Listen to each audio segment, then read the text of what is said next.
bringing such wonderful weather. I know we have some people here from California who say that they brought it with them, so we're thrilled. Well, that's great. Yeah. Thank you.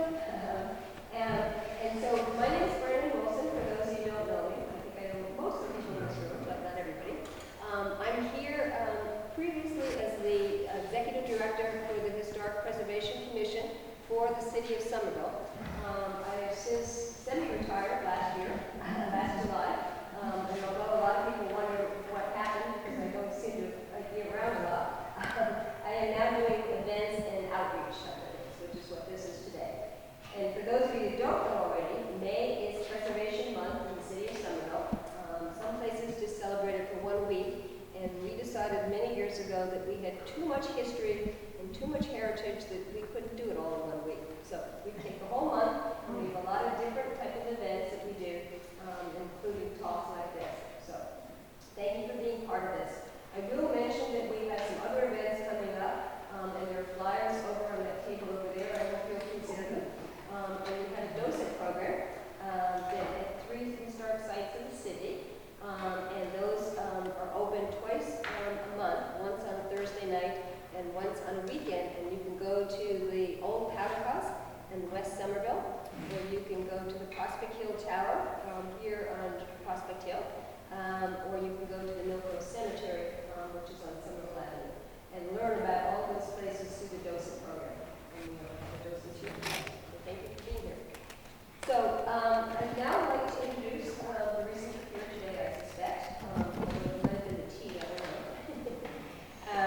But we have the pleasure of having some of our forefathers here today. And these people are reenactors, obviously, but they are very authentic in their roles. And so we're just delighted. They do this professionally, and they're going to tell you about what it was like to live back in the 1700s and the role that they played in the founding of our nation. So the first person that will be speaking today is Sandra Spector, and she is actually has done a lot of these kinds of performances, and so she also has, I want to point out to you, a brochure here that you're welcome to take and a business card. So if you'd like to contact her in the future for any other reasons, she'd be happy to do that. And she's going to tell us a bit about Martha Washington. And I was very excited about this. I went to Colonial Williamsburg this winter, and I learned about Martha Washington when I was down there. And I realized that she has not gotten her fair due in the history books, I don't think. So I wanted to make sure that not only General George Washington was going to speak today, but Martha as well. She's coming first. And just so you know, we actually have a connection with the Washingtons as well here in Somerville, which I think John is going to talk about. So I won't spoil it for him. So without any more ado, Sandra, well, good afternoon, everyone. Thank you so much for inviting me to join you today. I greatly appreciate it. Now, Brandon gave us such a lovely introduction, I don't have to introduce myself now, do I? But my name is Martha Dandridge Custis Washington. I think you'll know that I belong to this gentleman here. Oh, belong? Well, a woman is property, madam. Yes. But I will not go there now. That is a whole different conversation. Well, I am going to ask you all, if I may, for your assistance, because I can tend to ramble and I can tend to talk quite a bit. But I have been asked today to share with you 10 things that you may not know about me. Now, what is fun about that is that I can have you help keep me on the path. Now, who has number 1? Please, you may open it and tell me the topic I shall speak upon for just a few moments.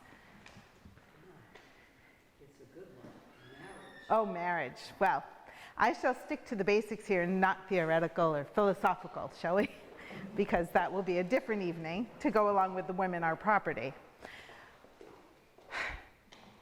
Well, as you all know, I am here today with my husband, General George Washington. And we have been married 25 years now.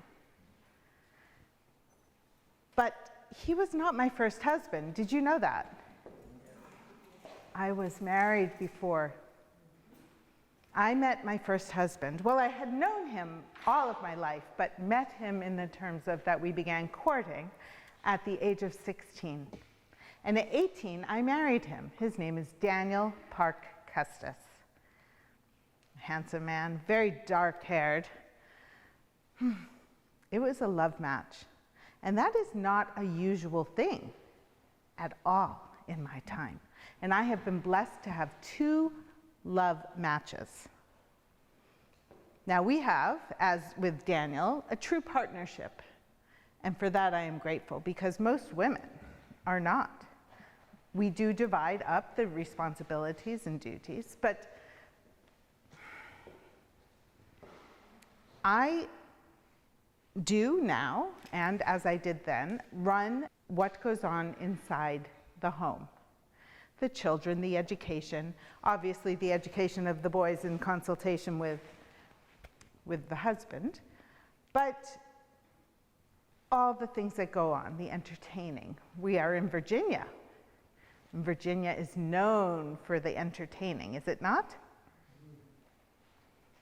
We always have company. See, I am going down a path. I am leaving the marriage question. I do that. Let me stay with it. So let me tell you about my Daniel. We were married for only 7 years. He was 20 years my senior, but it was a wonderful match. But he took ill and died very suddenly, within 4 days. It was not expected. It was not wanted. I was left a widow at 26 years of age, and I had 2 small children remaining to raise. Oh my goodness, my deepest condolences, madam. It is not something I would wish upon anyone. Is it not? Oh. I think about him often, and even though our marriage now is a good one, I am grateful. My heart breaks for you, madam. I do know that feeling all too well.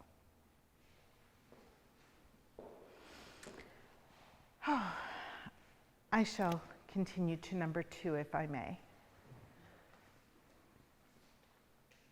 And I shall need these back at the end, if you don't mind. Unless you desperately want a souvenir, in which case you're welcome to them. Ah, well. Now, I will need 3 hours for that. I'm sure no one will mind. Daniel and I were blessed with 4 children. The General and I have never had any of our own, but he has made a wonderful papa to Jackie and Patsy. Now, prior to my husband Daniel passing away, we lost our firstborn, our Daniel, our little Daniel, at 2 years of age. And I washed his long dark curls myself and prepared him for burial. He had a fever. We live in the Tidewater, and there are these fevers that come upon a person with no warning, and then you are gone so quickly, no warning. And it is not like the other people in the home also contract this fever. It is not a contagious fever, but no rhyme or reason. Oh, my Daniel, he was gone at 2. And my husband, Daniel, at that time, he thought, well, sometimes there can be comfort between a husband and a wife that does not require words. And 9 months later, my son Jackie was born. John Park Custis. All of the children have to have the name Park Custis. If they do not have the Park in their name, they could not inherit. It was stipulated in his grandfather's will. So now I had my Fanny, who was quite spirited at 9 months, and I had baby Jackie. It was lovely. And then we added to our family once again, Patsy.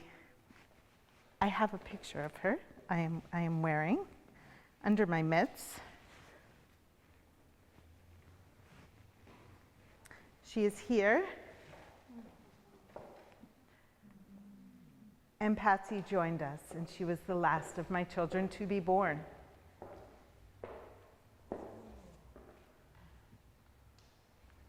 But they are all gone now. All. I have outlived all of my babies, and I do not think that is a natural occurrence at all. The General and I have brought our 2 youngest grandchildren into our home to raise, and that we are grateful for, to have children in our home once again. So, how did I lose my children? Fanny, she passed away at 4, just after Daniel, and only a few months prior to my husband Daniel passing away, all from fevers.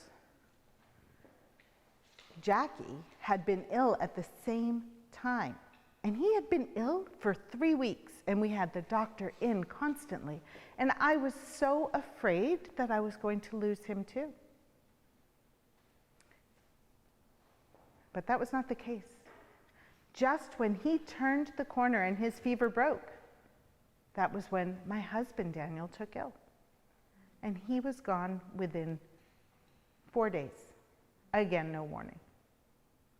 Now, interestingly, he died intestate. Does anyone know what that means? He died without a will. That is correct, madam. Thank you. That put me in a very interesting position. I was now the richest widow in Virginia, and I had the power.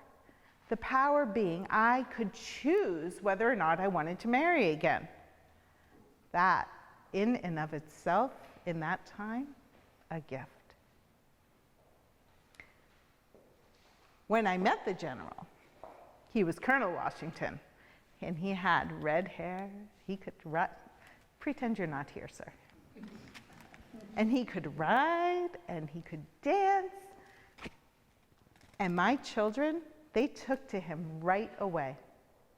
Do you know, the first evening that we met, now I knew who he was. Williamsburg was a small community, and everyone knew everyone. But we had not met where I was available, shall you say, and he was available. And we met at a friend's home. We spent the evening chatting, and following supper, before the children went to bed, I still had Jackie and Patsy left to raise, and they were 3 and 1. And do you know Jackie was climbing him? Sir, would you be so kind as to stand for a moment, please? There is something behind you. He was climbing him as if he were his own personal tree. Can you imagine my 3-year-old here climbing him? And his manner was so loving and so kind. And that showed me what type of man he is. Thank you, sir. Now, again, I go on another path. Who has number 3? Yes, sir. Expectations when George left for Cambridge in 1775. Well, my husband was at the Continental Congress in Philadelphia at that time, and I expected him to come home right away, just in the summer. Well, I have something here that I can share with you all. I'm going to share just little snippets of it, because it is a long letter. But it is a letter that the General wrote to me before he left for Cambridge. And I believe you know Cambridge, do you not?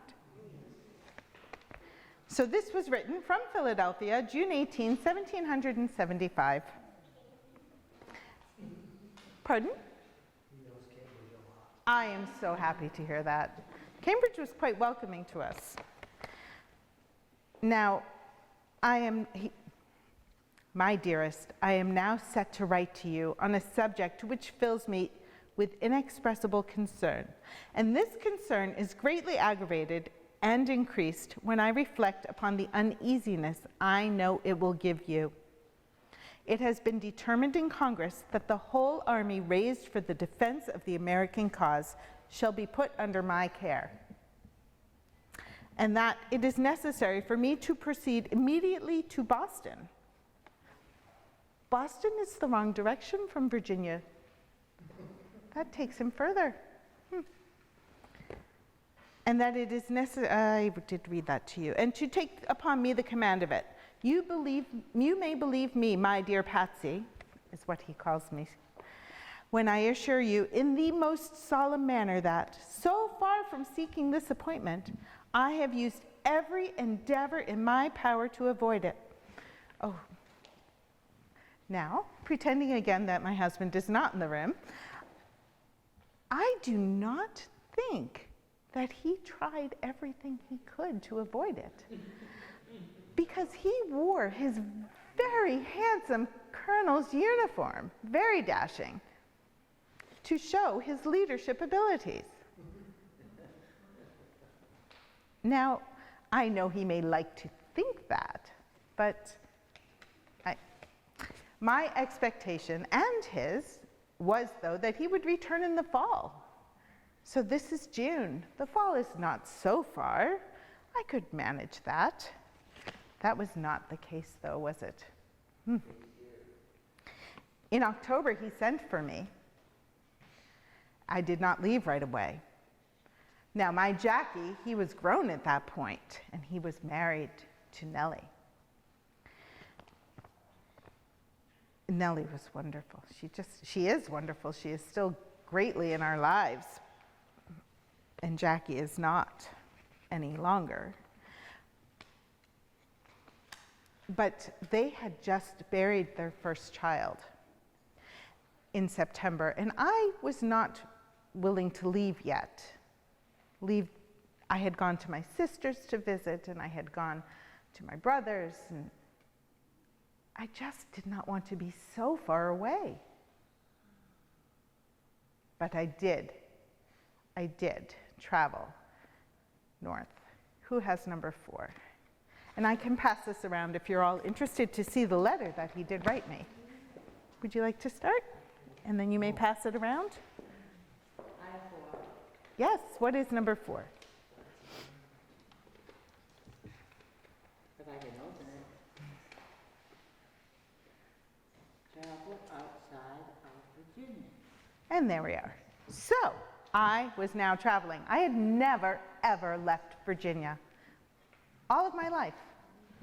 Now I am 44 years of age, not now, but at the beginning of the war, and I am traveling for the first time outside of Virginia. I will admit that I can be an anxious woman. I can be a bit high-strung. I can be full of worry.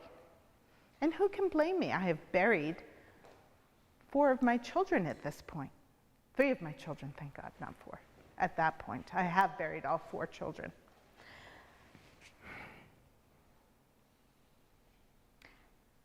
And I was an accomplished horsewoman.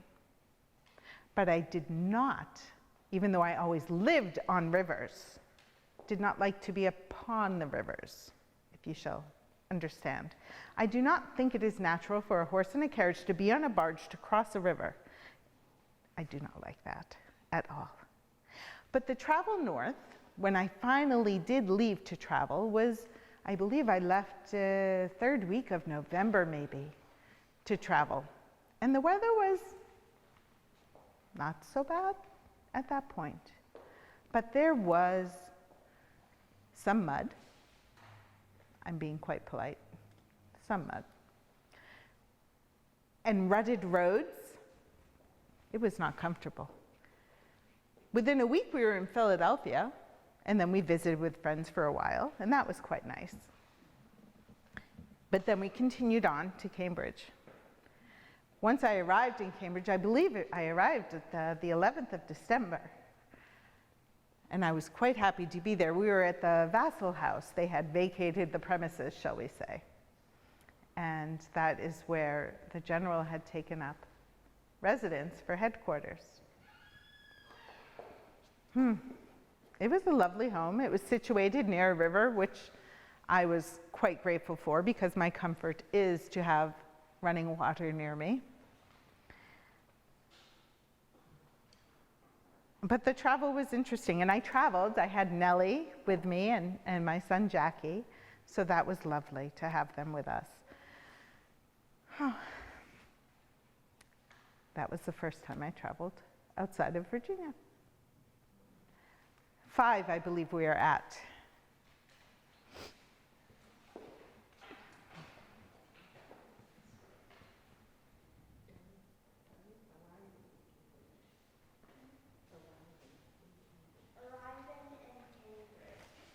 Yes.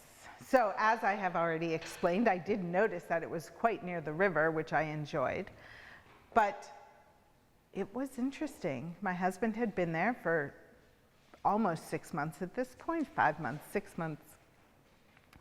And he had taken command of the army and started to bring a bit of order and discipline to the troops.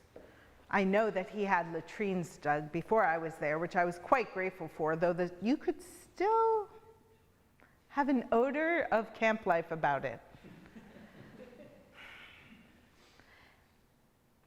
I had never heard guns like I heard when I was in Cambridge. When I would hear them, I would shake and shudder each time. Now, they had all grown used to it already, but I had not.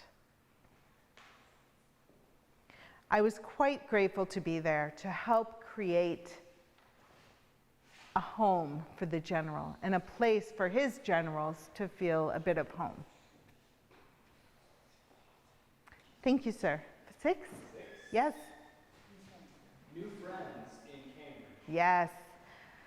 Well, when you live in one place for so long, and you grow up and you have your sisters and your brothers and their families and your cousins, and you're not used to making new friends and acquaintances.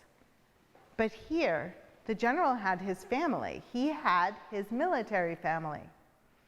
And really, they're serving in such a capacity that they form a family. And when you're serving with a bit of uncertainty and fear, I find it bonds people more quickly.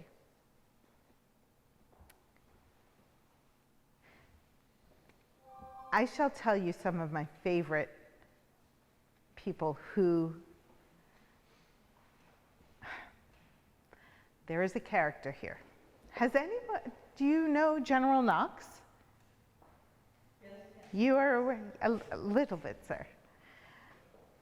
Well, he is a presence, but his wife is more of a presence. And I must say, I enjoy her wholeheartedly. Now, I did not get to meet her until, I believe, January or February, after I had arrived in December. But, oh, she is really a personality. What she says goes. He may be a general, but what she says is what happens. Not in terms of the army, of course.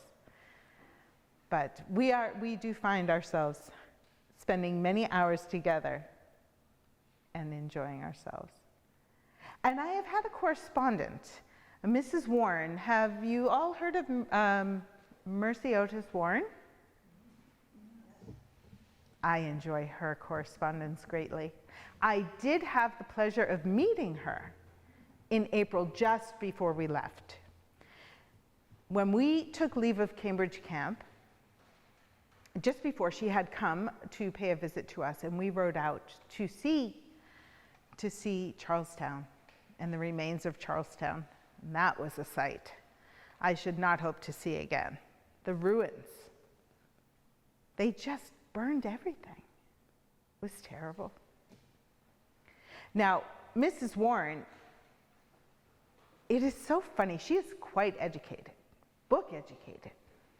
And her writing style, it is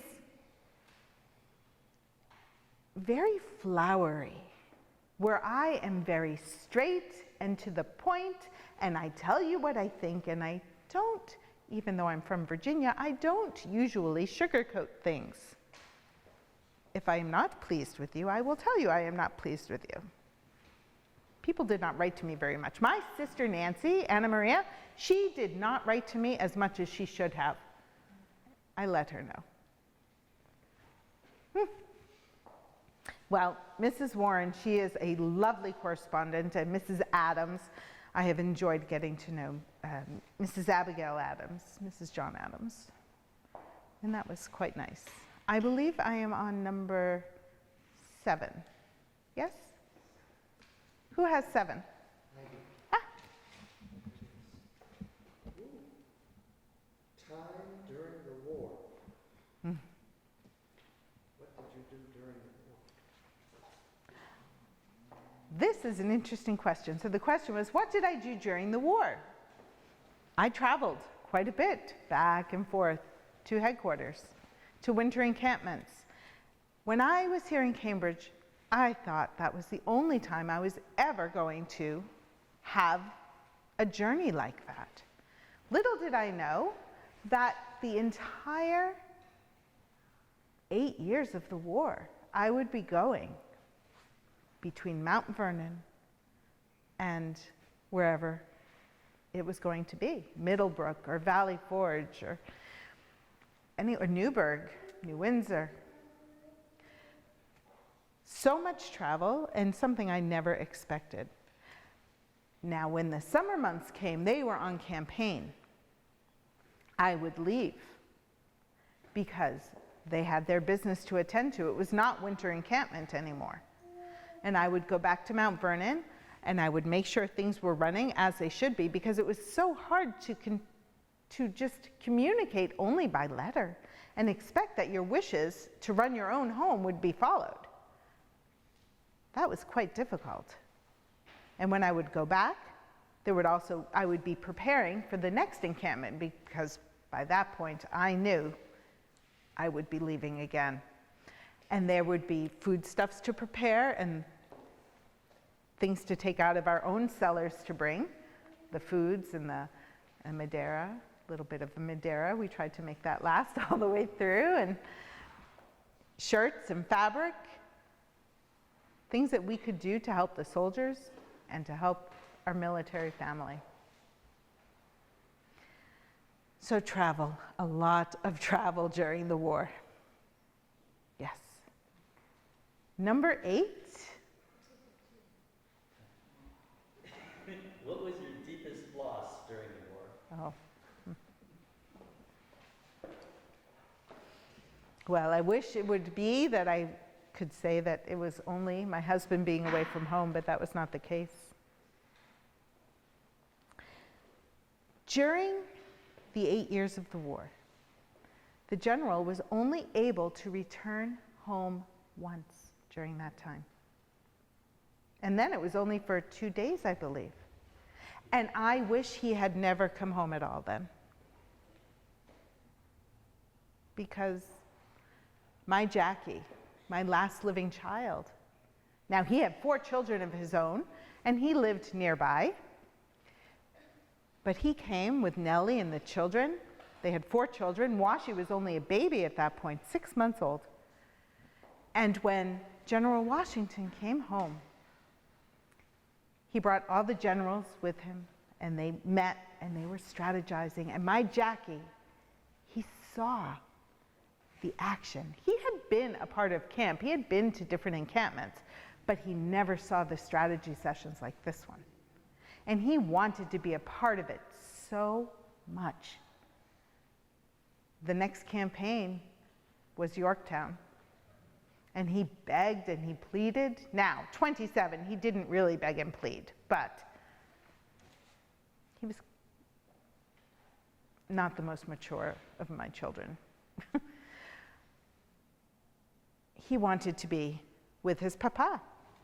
And he did. He went as an aide-de-camp. And all was well. I received a letter from him on the 12th of October, or he dated it the 12th. I received it a week later. And all was well. And then they won that battle. And Nellie and I thought we were going to Yorktown to celebrate with a victory ball.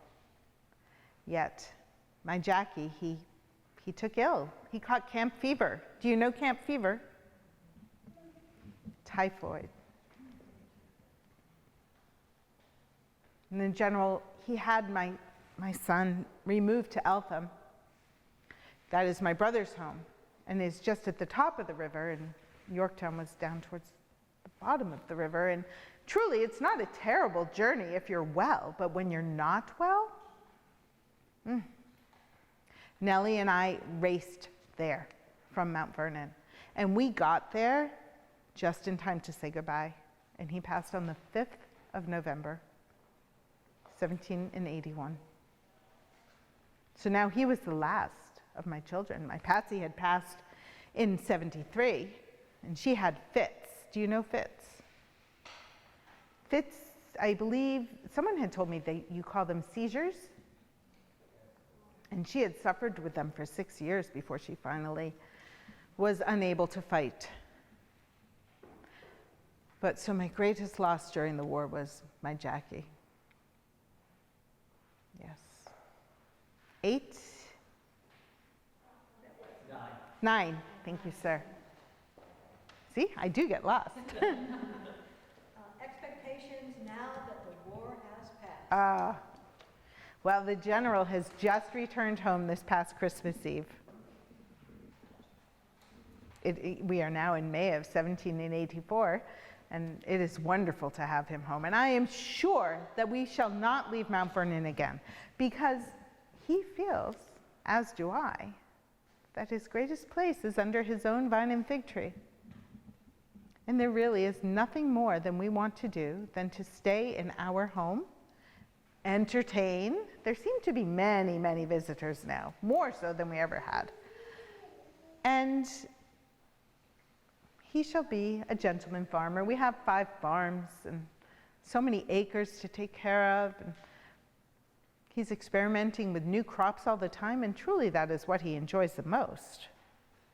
So I am sure that this is what we will do. We will be home, and we shall enjoy our old age together at home. And who has number 10? Yes? Duty versus inclination. Ah, yes. A very fun topic. Thank you, madam. Duty versus inclination. Well, I could talk on this forever, but we were both raised that we put our family first, and as we found out that it became our country first. But what did we want? We wanted to be home all the time at Mount Vernon. But duty called, and the general, he left to serve his country, to lead his country. Now that he is home, that won't happen anymore, I'm sure. But we would prefer to be home. An inclination, yes. Do you ever get to do what you want to do, or do sometimes you do what you have to do? Both. It is always a battle between the two. Always. We were raised with a true sense of duty to our families. And our inclination is to take care of our families as well. But I should like to ride horses and do my stitching and do my visiting with my friends and entertain. But that is not always the case. So now we have gone through our 10 things, and I believe I have stayed on track. I am not quite sure of our timing, but I would love to welcome questions of anything that you may have. Yes, sir. Did you have the opportunity to spend any time with Abigail Adams? Yes, I did when we were in Cambridge. And then she was a wonderful correspondent. She can write letters much longer. She has such a different style than Mrs. Warren. Everyone has their own writing style. What about when he became president? She was gone, well, actually, she was home, I think. I don't think she Mrs. Adams? Mrs. Adams, when John was vice president. Oh, well, sir, that is after my time. I can't answer that at this present moment. We are in 1784. Yes. Yes, ma'am. Were you ever at risk from the war activity? Were you physically at risk? The general did feel that I was at risk when I was at home at Mount Vernon. I believe at the beginning of the war, you were quite afraid. And his cousin, Mr. Lund Washington, was running the estate in his absence. And they were quite afraid that I might be kidnapped. For all the abilities I have within myself to be a worrisome individual, that was not one thing that I felt threatened by. No. But otherwise, no. Winter encampments were generally a time of quiet for campaign activities. And sometimes there were balls and there were plays and visiting, and yes. So not much threat at that point. Yes, ma'am. Where were you married? Oh, we were married at my home that I lived with Mr. Custis at White House Plantation in New Kent County, Virginia. Oh, okay. Yes, January 6th, 1759.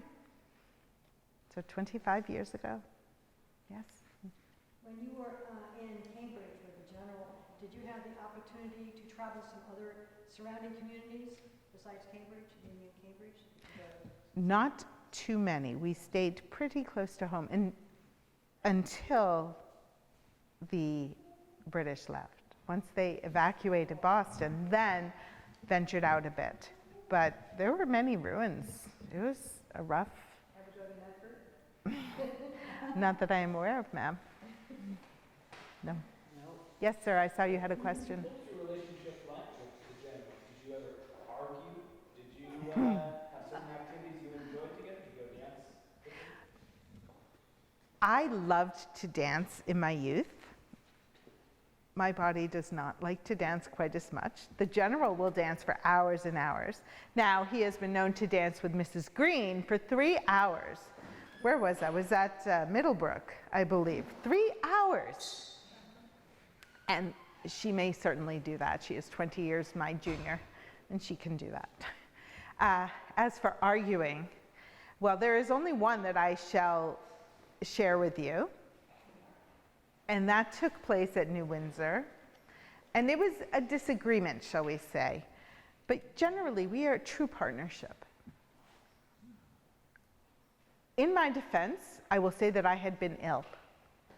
And I do suffer from bilious fits from time to time. And this one had been quite a fit, and I had not been myself for a number of weeks. One of the things that happened on a regular basis was that our letters might be intercepted.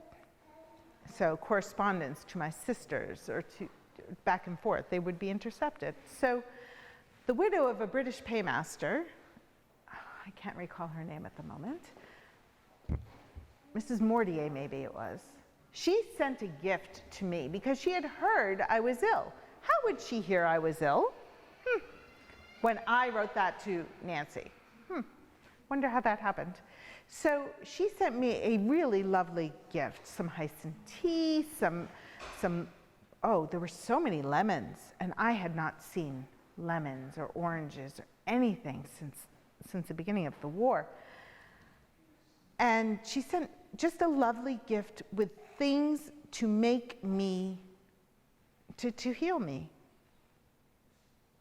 Well, I was quite ready to receive these gifts, and the general said no. He said it would not be seemly, it would not give the right impression, because to take something from the other side. I had a visitor say to me once, when they asked me that very same question, that did I worry it was poisoned? And to tell you the truth, that thought had never occurred to me until that very day. But this was the one thing that we truly disagreed upon, and we had many words about it. But in the end, it was returned to her with a beautiful note from my husband, thanking her for her gracious attentions. Yes.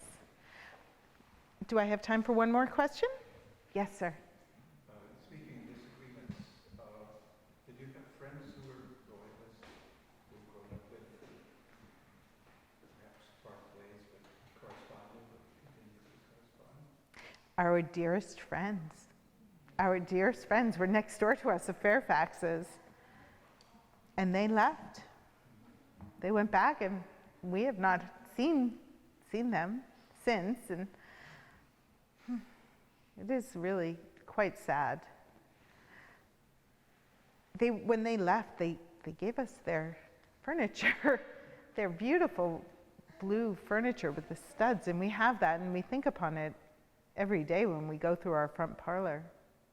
But yes, it is very hard that people... Lucy Knox, Mrs. Knox, her family, they left. She never saw her family again. I wonder if that's why she became so...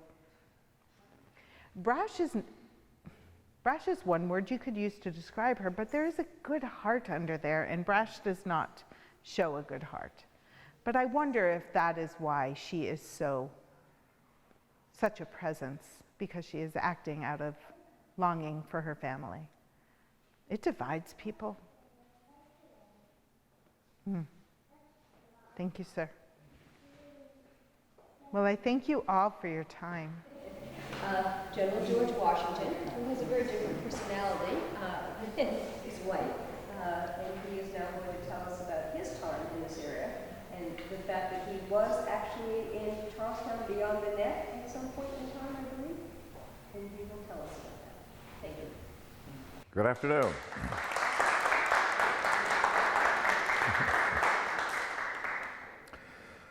Now that the war is behind us, it has given me an opportunity to think about its beginnings. It all started for me at the Continental Congress in May of 1775. We were in session, and we heard word that shots had been fired at Lexington at Concord. We were all greatly concerned, and that meant that our conflict with the mother country had risen to a whole new level. My wife, she mentioned the Fairfax family earlier. I wrote a letter to George William Fairfax, and in that letter I shared, "A brother's sword has been sheathed in a brother's breast."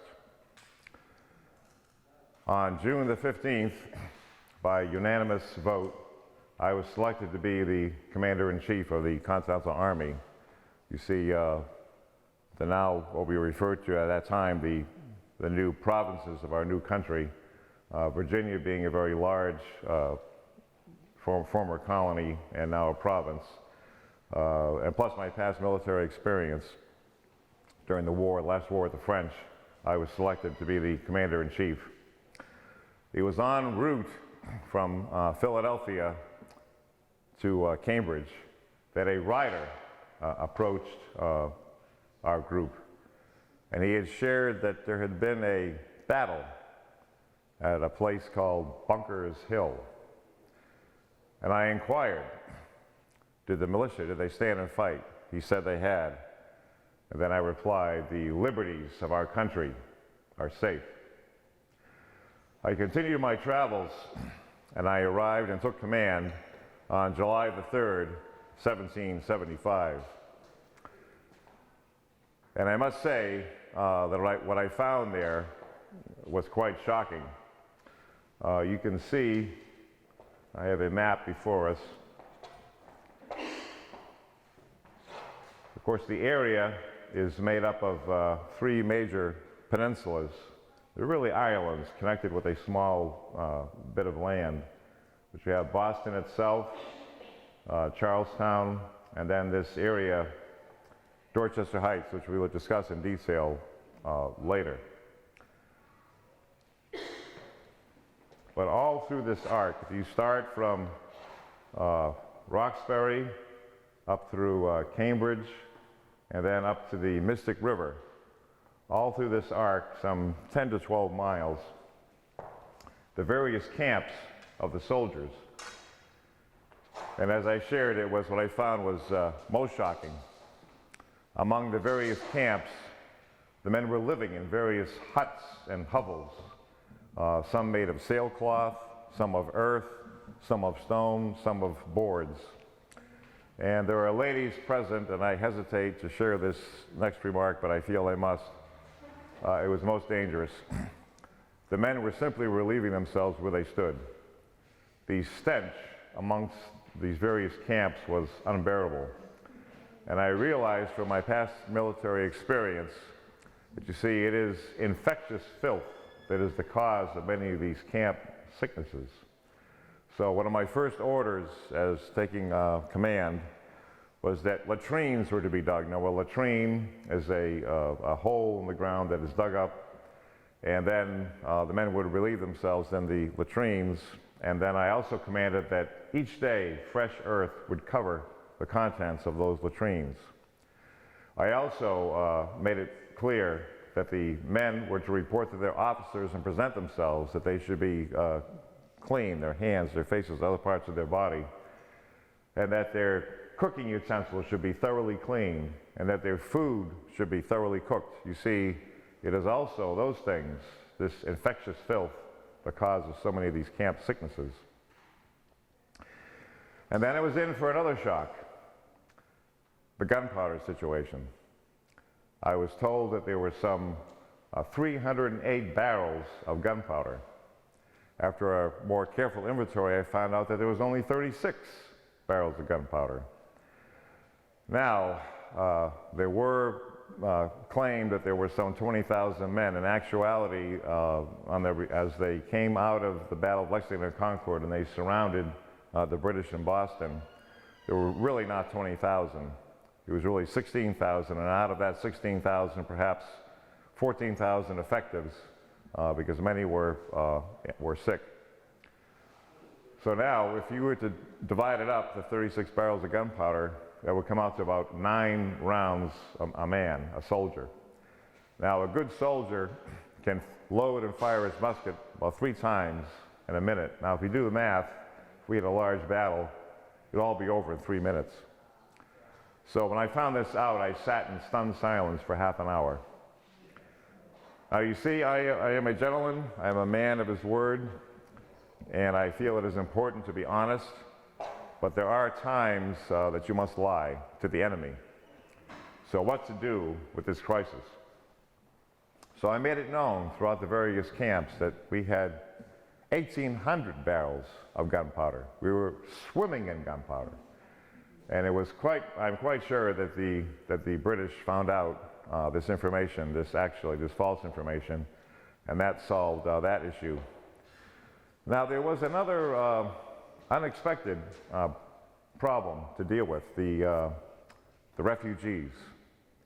Now, it began when you had the Battle of Lexington and Concord. The British soldiers were exhausted.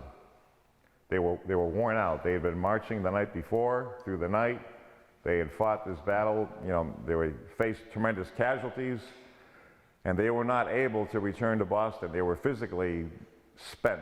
They were exhausted. So they essentially dropped in Charlestown of exhaustion. Now, various problems resulted from their time there. So that is when people started leaving. So people started leaving Charlestown at that point. Not all, but some. Packing their belongings, putting them in carts, and leaving. Now, as the siege progressed, there was the aftermath of one of the parts of the battle that took place at Bunker's Hill. Now, during that battle, what happened was there were militiamen, that were in the houses of Charlestown, and they were firing at the British during their various movements. So the British commanders decided they had to fire the town to burn it. And so it was not entirely burned to the ground, but it was a very serious conflagration. many houses were burned. And so this, and also what happened, Boston itself was cut off. We were trying to discourage the British from staying there. So at Charlestown, you see Boston is connected at Charlestown Neck. So that was closed off. So no fresh food was brought in to Boston. They had to rely, we had no Navy at the time, so it was still by sea. They were resupplied with salt pork and flour and so forth. But there were many patriots inside of Boston that wanted to leave for a number of reasons. You know, the poor food situation, and plus they did not want to be under the control of the British. So the local, the provincial Congress communicated with the British authorities, the British officers in charge, and tried to arrange a way for the citizens who wanted to leave to be able to leave.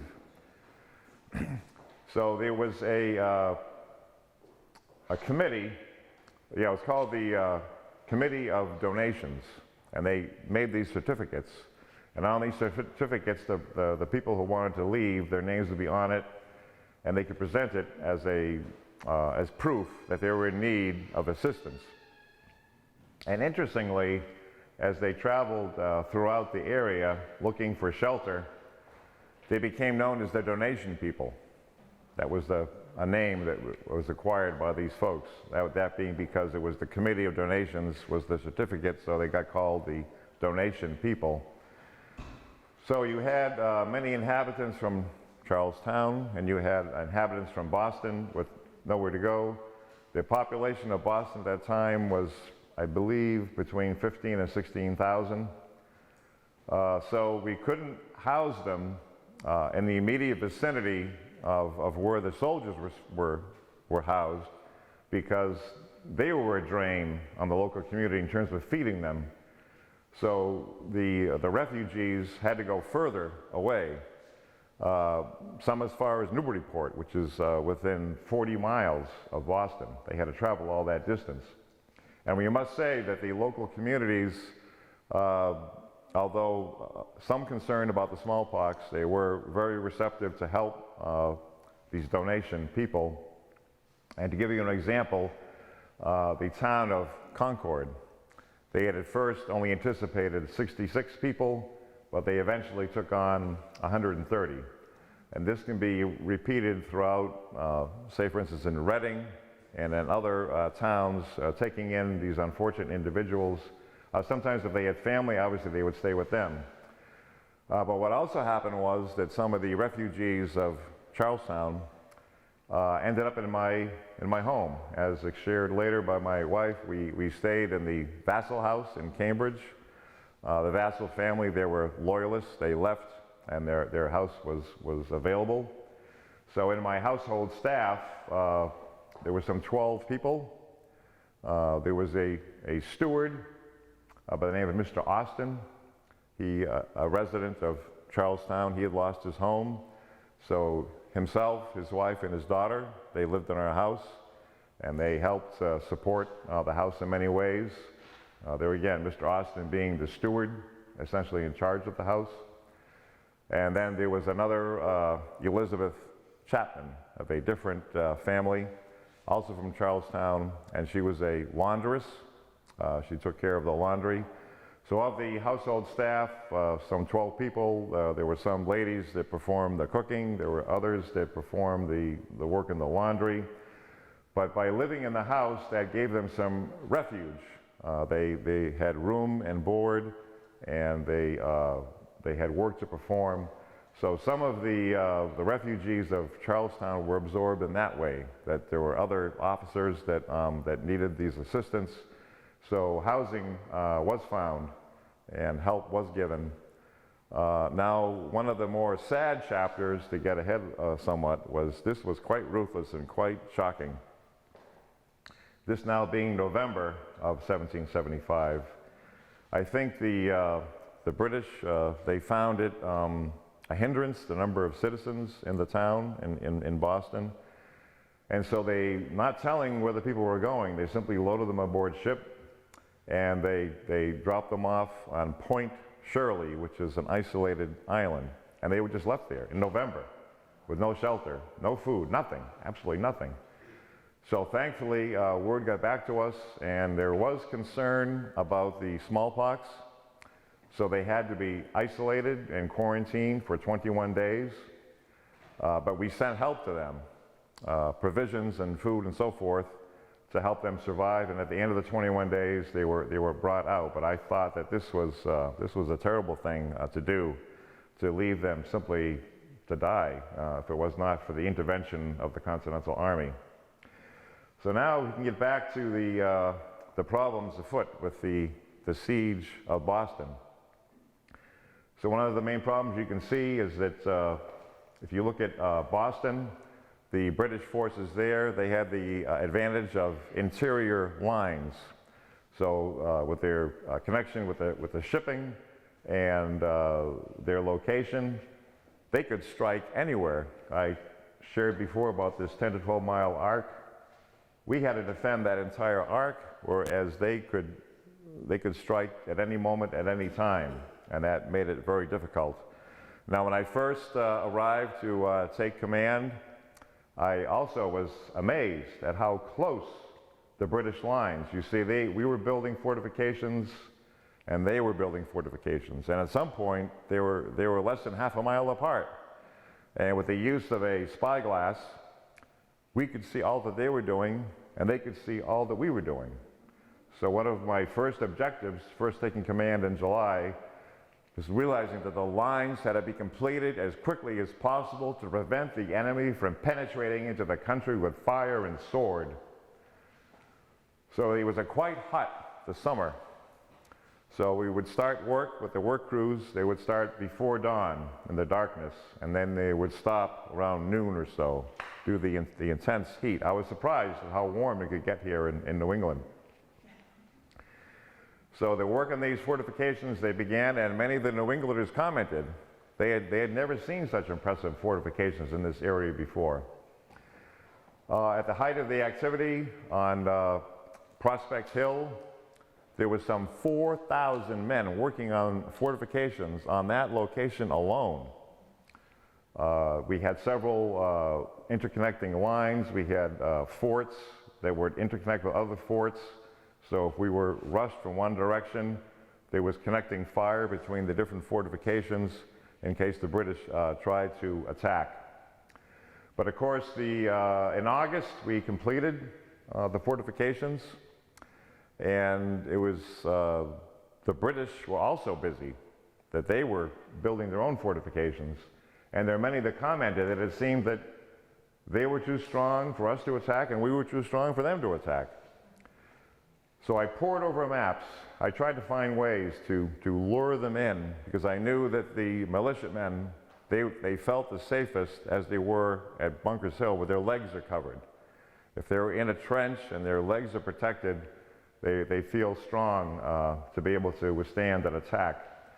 So I purposely weakened certain areas, knowing that the British would observe this, and hopefully that they would be lured in to attack in that weakened area.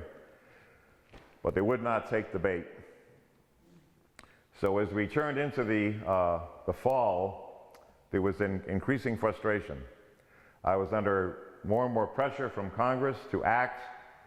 I looked at ways I had boats built.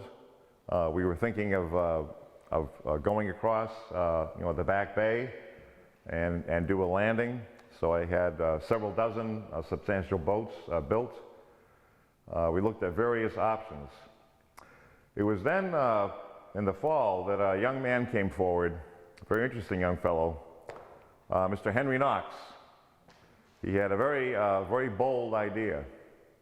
He proposed to take a group of men and to go to Fort Ticonderoga, which had been captured by Ethan Allen and others, which we shall not mention at the moment, and to take the heavy guns, they had heavy siege guns there, to bring them several hundred miles in the dead of winter to Cambridge.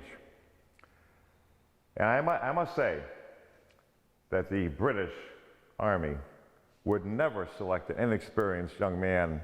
He was a bookseller in Boston. But I saw ability in this man. I believed him that he could do it, and I gave him the permission to carry out his important mission. And then later, I was approached by a man by the name of Rufus Putnam. He is a relative of the somewhat celebrated Israel Putnam, the general from Connecticut.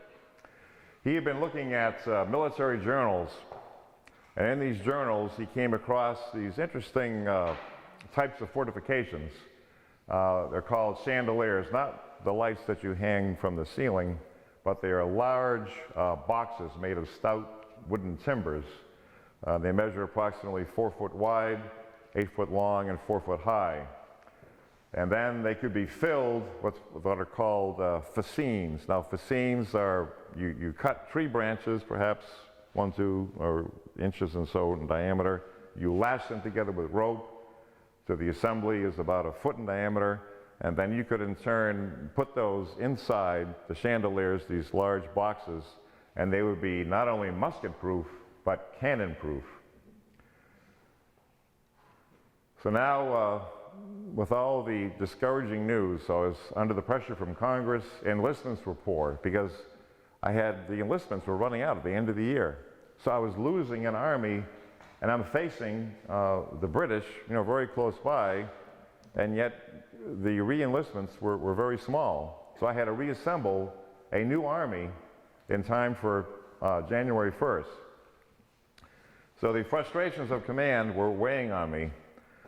And as I wrote to a friend, I had often thought how much happier I would have been that instead of accepting command under such circumstances, I'd either taken up my musket and entered the ranks or retired to the backcountry and lived in a wigwam.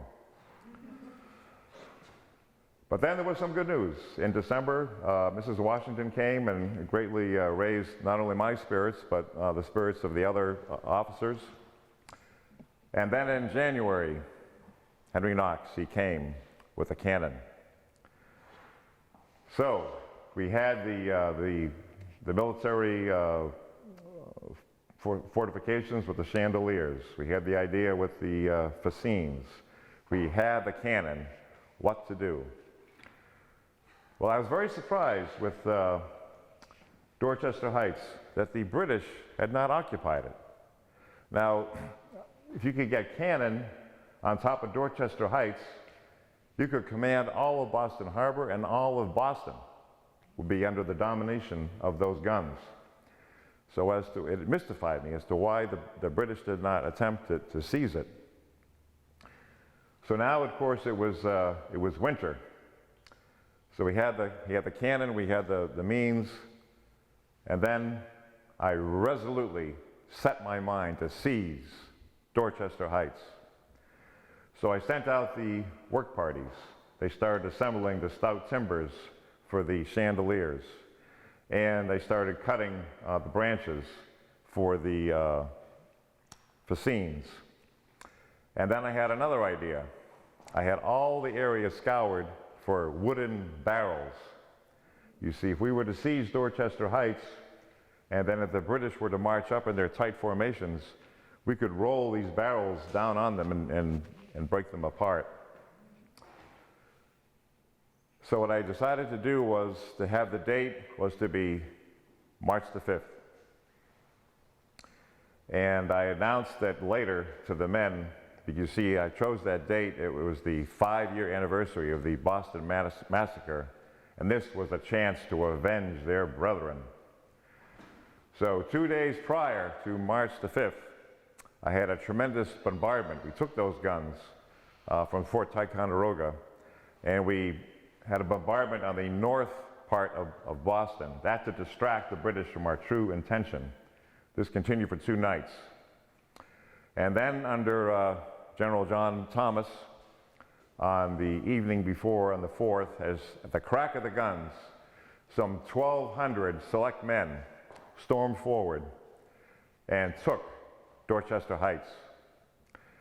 And as at many times of the war, Providence intervened. It was the most remarkable thing happened. So at the foot of Dorchester Heights, as people viewed the heights from Boston, there was a heavy fog. They could not see anything from Boston. What we were doing was hidden, but yet, on top of the heights, it was perfectly clear. It was a strong full moon. The work parties, the workmen, they could clearly see what they were doing, and the temperature was actually quite comfortable. It was most remarkable. And not only that, there was a wind was coming from Boston toward our position, and that was carrying away any noise that might be made. So the men were able to work undisturbed throughout the night. So also, all through the night, there were oxen pulling carts going up to the top of Dorchester Heights. They were taking the sections, the timbers for the chandeliers. They were taking the bundles of the fascines and the barrels. Also, too, 20 12-pound cannon were brought up, 20.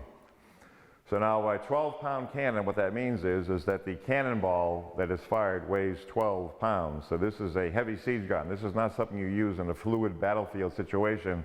This is meant to attack siege works. So all through the night, the work continued. And then came daybreak. Now, it's very interesting that I learned later, we actually acquired some of General Howe's, the British commander, we acquired some of his paperwork, and we learned his reaction. He was stunned at what he saw. He saw very strong fortifications on top of Dorchester Heights. He saw the powerful cannon.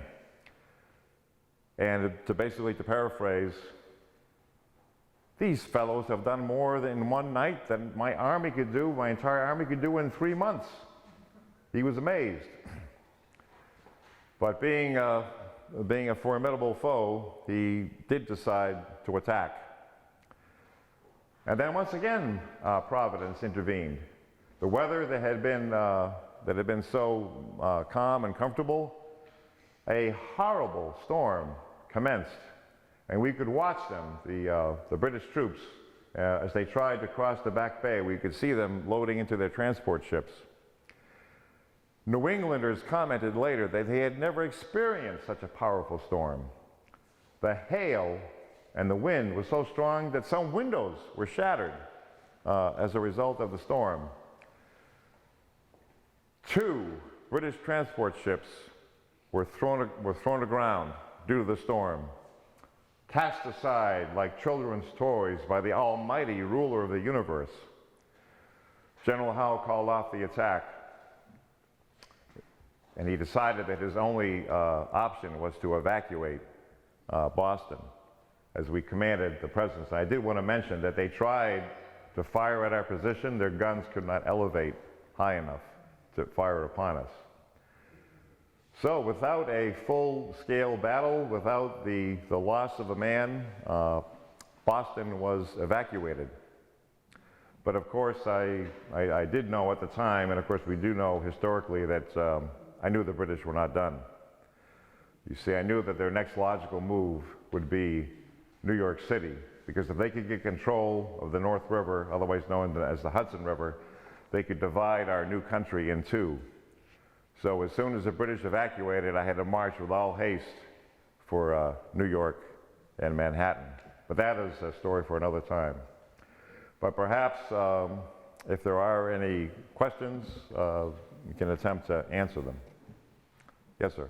What were the relative size of the 2 armies? So there was approximately, at the beginning of the siege, there was approximately 14,000 effectives on our side. And then there was on the British, we didn't have the 100% accurate, but it was somewhere between 5,000 and 6,000 were available at that time. But of course, the difference being, they were professional soldiers, our men were just had minimal militia training. Yes, ma'am. Why did you decide not to be king instead of president? Well, what this lady is referring to is I received a letter from an officer, a Colonel Nicola, and it was a bit of a rambling letter, but in it he made the suggestion that there should be a monarch, a king, and he was alluding to, I believe, myself. You see, it is unfortunate, but some people, they get trapped in a certain way of thinking. They get, every other country in Europe is a monarchy. And our type of government, you know, they were began eventually under the Continental Congress, then of course under the Articles of Confederation, was a new concept. This, you know, civilian, I know that the British, yes, they had a parliament, but the king wielded great power. So there are many people that cannot envision a new form of government. Well, I wrote him a letter telling him, banish these thoughts from your mind. And he was so troubled, he wrote not one, not two, but 3 letters of apology. Yes, ma'am. So, 2 questions. One is, how did you get your gunpowder eventually? And the other one is, I know there were sharpshooters who came from the south and, you know, like dressed in moccasins and things like that, and they like kind of baby Crockett. Yes, Morgan's Riflemen. Yes, and I was wondering what you thought of them. Oh, I'm glad you brought that up. There was one story I meant to share and I forgot to share it. Well, thank you for mentioning that. Well, the gunpowder was a struggle in the beginning. We did get some help. Thankfully, the Dutch, they had their own war of liberation with Spain. For them, 80 years. My gosh, that's a terrible thing. But we got some help from them. And it took some time for us to build up our own manufacturing processes. But our first help we got from the Dutch. There was a raid. It was the first landing of our U.S. Marines in the Caribbean, and unfortunately the speed of the advance was not fast enough, and most of the gunpowder was removed before they could seize it, but we were able to retain some of the gunpowder. So due to our early Navy, one of their first operations was a partial success, and at least they obtained some gunpowder. Now, you're also referring to Morgan's Riflemen. Now, these, most muskets are the smoothbore type. So you can load it within a good soldier, you know, 3 rounds a minute. And when it comes through the tube, it somewhat shakes through the tube. It's a loose fitting so that you can be at 100 yards away and you could try to shoot something. You'll probably miss it by 5 feet. And it can't be like, oh, I missed by 5 feet, I'll correct. No, it'll come off 5 feet in the other direction. It's not until you get within 40 yards is the killing zone where they are most accurate. Now, a rifled musket, they can be accurate perhaps within 250 yards, but they are very slow to load. It can take a full minute because it is packed in very, very tightly, and then there are grooves that cause a spin on the bullet, making it much more accurate. Now, Morgan Riflemen, they're called the over-the-mountain men in some ways. They're rugged, backwoods men. And the British went out of their way to capture one. They were so fascinated by them. They were amazed at the accuracy of their rifled muskets. But they did cause considerable problem at one point for me. It was during our time in Cambridge. It was at the first snow. And some tension developed between Morgan's Riflemen, and there was a group of seamen who were from Glover's Regiment from Marblehead, Massachusetts. I don't know what started it, but it was a snowball fight at the first snow. And then they started putting rocks in the snowballs. And then it turned to fisticuffs. And I was at the height of my frustration at this time. So I got on my horse, I galloped over, I vaulted off my horse, and I grabbed 2 of the largest fellows. They were actually off the ground. And I was alternately yelling at one, yelling at the other. I must say I lost my composure. And when I set them down, the riot was over. But yes, that was one interaction. But I must say, they were very helpful at the Battle of Saratoga. It is said that there could be a shot that could have perhaps changed the course of the war at the Battle of Saratoga in 1777. There was one of the riflemen he was told to target a very effective British officer, and he was able to take him out at over 250 yards. And there were those that believed that that lack of leadership caused our forces in New York to be successful. So that was an important job done by the riflemen. Yes? General Washington, I understand you served as a colonial under the British forces during the French and Indian War. How were you treated in comparison with the British regulars? So it was actually, it is ironic that in my early part of my life, my great desire was to be a British gentleman. I lived my whole life for that purpose. And what I really wanted, I wanted a commission in the British Army.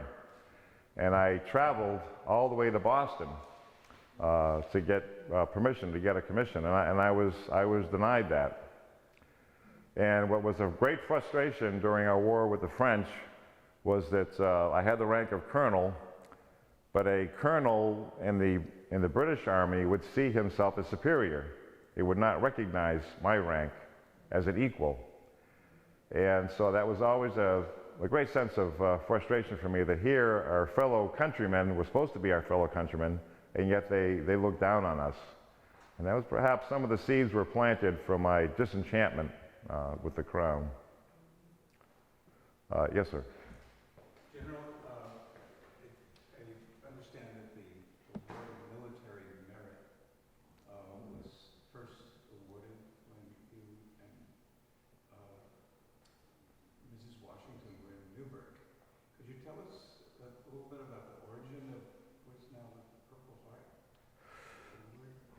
Yes, it came to my attention that that officers are often given, one moment, young gentleman, we'll get to you next. We're often given awards and distinctions, and I wanted an award for valor for the non-commissioned, for the private through sergeant. And so we've had, as this gentleman shared, as I was stationed, it was actually the longest I was in the same place during the war. I was second longest being in the siege of Boston. I was over 9 months here, and then I was 18 months, so not quite 18 months, in Newburgh, New York. And so that was where the badge of military merit was originated, and it was awarded at one ceremony to three different men, but it was meant to be a badge of honor, a mark of distinction for bravery in battle. Yes, young fellow. I was wondering what year you got elected president. Oh, Mr. Elias Boudinot is our president of New Jersey. He's doing a fine job. I see no reason to replace him.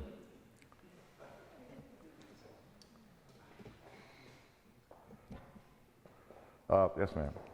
I don't know a lot about your qualifications before you became general. What awards you were in, what military, you mentioned a little bit just a few minutes ago. Yes, I gained my past military experience in the service of the governor of Virginia. This began in 1753. I was given a very dangerous mission, as my first rank was actually major. And I was to go to what's called the Ohio country and inform the French that they were infringing upon the lands that rightly belonged to the King of England. And I had many adventures in that capacity. And then I later ended up being commander of the Virginia Regiment, colonel. And there were many battles. There was the Battle of the Monongahela, where I was the last officer standing. We were at what is now modern-day Pittsburgh, and we were trying to attack a French fortification there, and we became surrounded on three sides. And this was the elite of the British Army, the Grenadiers, and they became so panicked they actually started shooting at themselves. So being the last officer in charge, I took my Virginians, which were used to fighting in the Indian way, and I led a fighting retreat I had 2 horses shot out from under me. And it was until after the battle I learned that there was a bullet hole through my hat, and in a coat fitting very much like this, 4 bullet holes through my coat, and yet I was unharmed. Providence was with me. But yes, I did serve for many years, and we were victorious in the end. In 1758, just before I married my dear wife, we did successfully take what became known as Fort Duquesne, and that went on to become Fort Pitt. Yes, sir. The battle you referred to, I believe, was General Braddock's retreat. The point is, it wasn't General Gage who was the commander at Boston initially. A colonel, and you two were comrade in arms in this particular battle.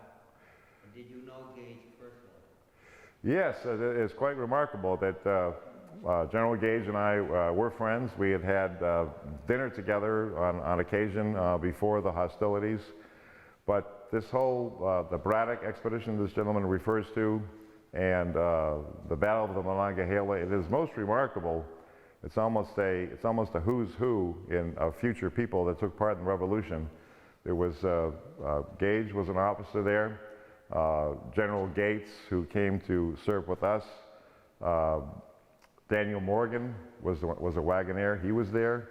I cannot state, it's remarkable the number of people that were at that battle that did future things in the Revolution. My understanding, you two gentlemen basically saved the British Army from defeat, from being annihilated.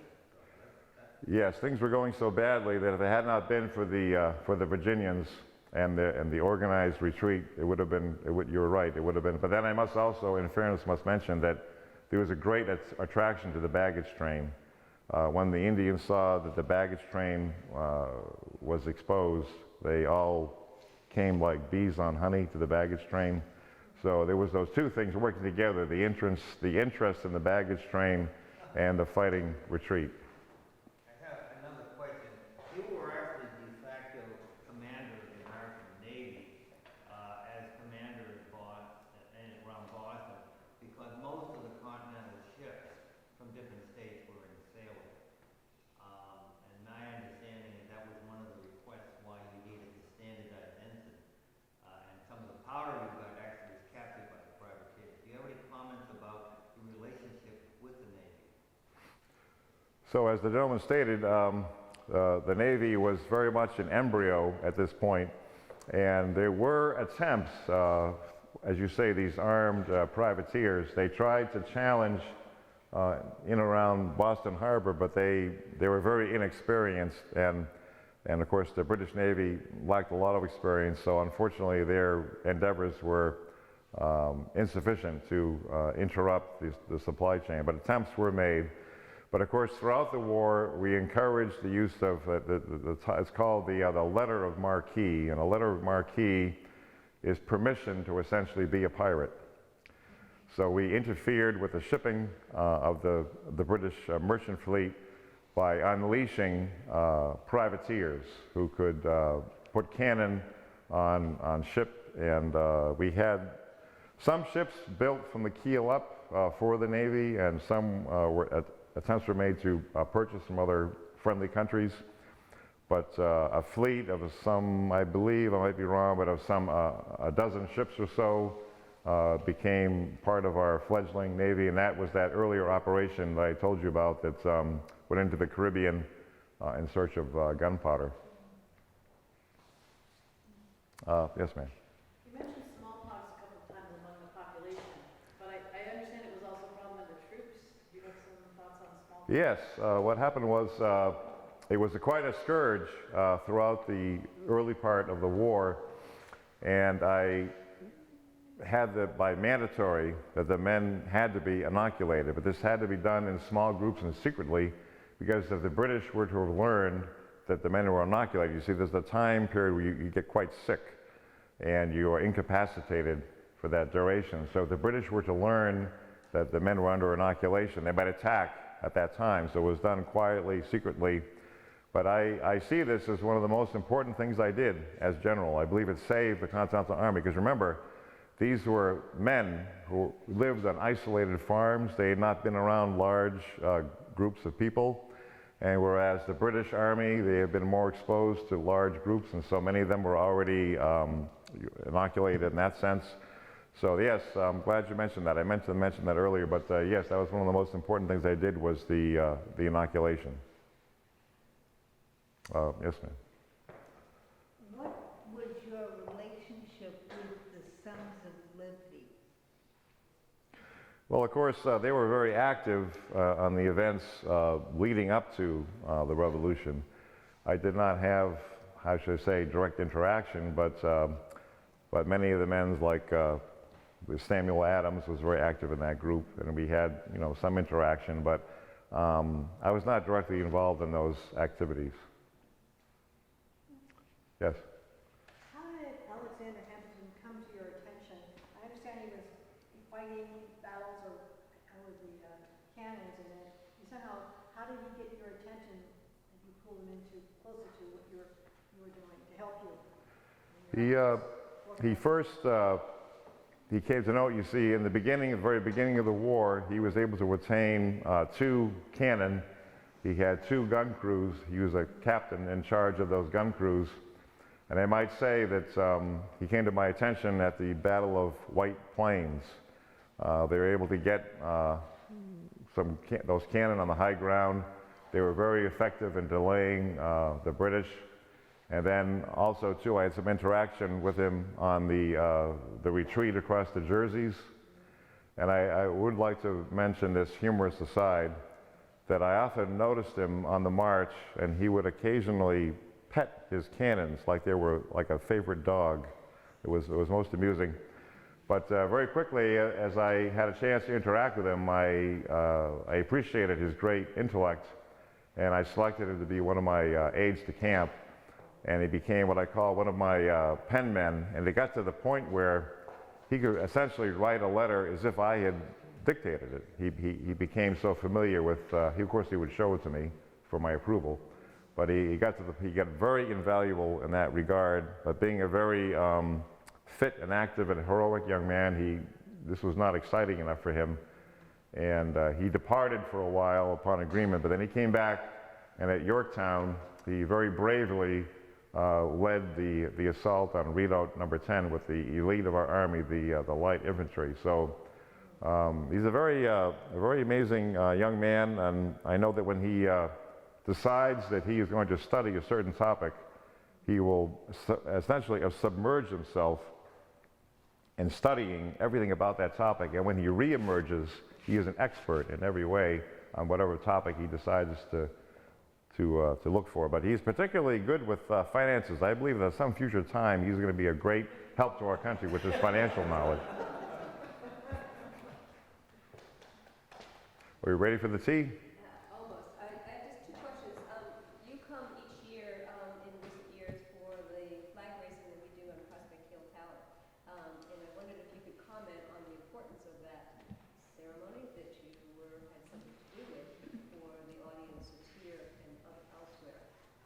And also personally, I'm just curious if you might share with us what got you so interested in George Washington that you decided you wanted to portray him, and does your resemblance have anything to do with that? Okay. Well, I think I'm going to step out of character to answer those questions. But the town of Somerville does host an event each year. It's called the First Flag, and it's called the Grand Union Flag. So it has the British Union Jack in the upper corner, and then it has the 13 stripes of which we are familiar. And so that is considered the first flag of our country. And it was raised on the fortifications on Prospect Hill on January the 1st, 1776. And of course, the interesting date because everybody looks to the Army of 1776 as a key time. So it is a very historic and important moment that this our first flag was recognized on that day. Now it's a strange story behind how I started becoming George Washington. It was, normally I'm a reenactor, and I'm in the 2nd Regiment Light Dragoons, Talmadge's troop. And the commander of our regiment, Bob Allegretto, he had commented, John, you'd make a good George Washington. And I hadn't thought much about it. And I'm told, particularly in the profile, is the likeness. But then several events came together at the same time. I had an elderly aunt that passed away because I couldn't afford to purchase all of the saddle and the clothing, but there was enough in that small inheritance that it could pay for all of the clothing. And it just so happened a good friend of mine by the name of Henry Cook had just been making the clothing for Mount Vernon for their at that time the new display. So everything came together all at once, and word got around that, you know, with this guy Koopman, he looks good on a horse, and I think he'd, you know, be a good Washington. And I had 3 invitations before I'd even done it once, and then it just took on a life of its own. And I see it as a great honor to be able to portray the general, and I've been doing it since 2006. Done some work in film, documentary film, and I do talks like this, and I also go to historic sites, and I have a very large horse. His name is Bear, and he portrays Washington's war horse Nelson. And you have to see it to believe it. He's 17 hands, and he's built like a tank. And so he's taken into the whole thing, and he enjoys going out with me and doing these events, and he's very impressive.